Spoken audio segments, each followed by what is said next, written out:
and girls. I really missed you. Today we are reading the book Frederick by Lionni. How cool that page is. Kind of cool, huh? Frederick.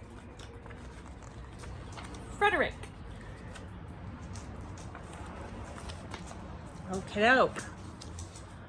All along the meadow where the cows grazed and the horses ran, there was an old stone wall. In that wall, not far from the barn and the garnery, a chatty family of field mice had their home. But the farmers had moved away, the barn was abandoned, and the granary stood empty. And since winter was not far off, the little mice began to gather corn and nuts and wheat and straw. They all worked day and night, all except Frederick.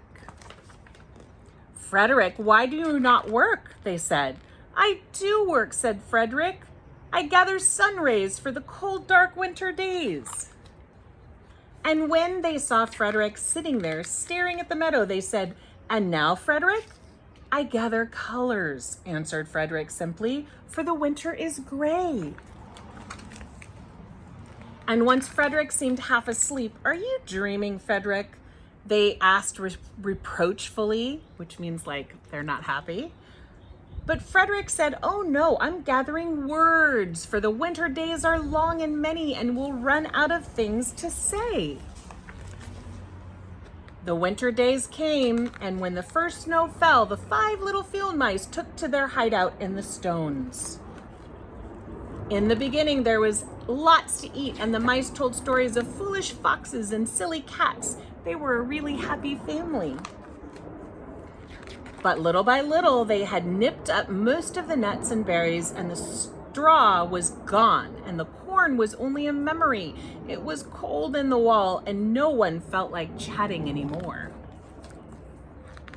Then they remembered what Frederick had said about the sun rays and the colors and words. "What about your supplies, Frederick?" they asked. "Close your eyes," said Frederick, as he climbed on the big stone. Now I'll send you the rays of the sun. Do you feel how their golden glow?" As Frederick spoke of the sun, the 4 little mice began to feel warmer. Was it Frederick's voice? Was it magic? And how about the colors, Frederick?" they asked anxiously. "Close your eyes again," Frederick said.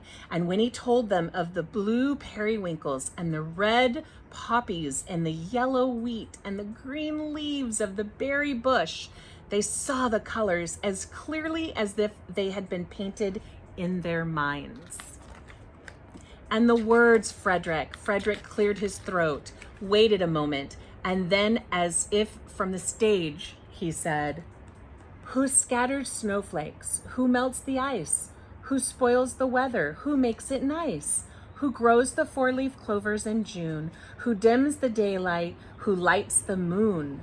4 little field mice who live in the sky. 4 little field mice like you and I. One is the spring mouse who turns on the showers. Then comes the summer who paints in the flowers. The fall mouse is next with the walnuts and the wheat, and the winter is last with little cold feet. Aren't we lucky the seasons are 4? Think of a year when one less or one more." They all applauded, but they said, "You are a poet." Frederick blushed, took a bow, and said shyly, "I know." The end. Have a great day, boys and girls.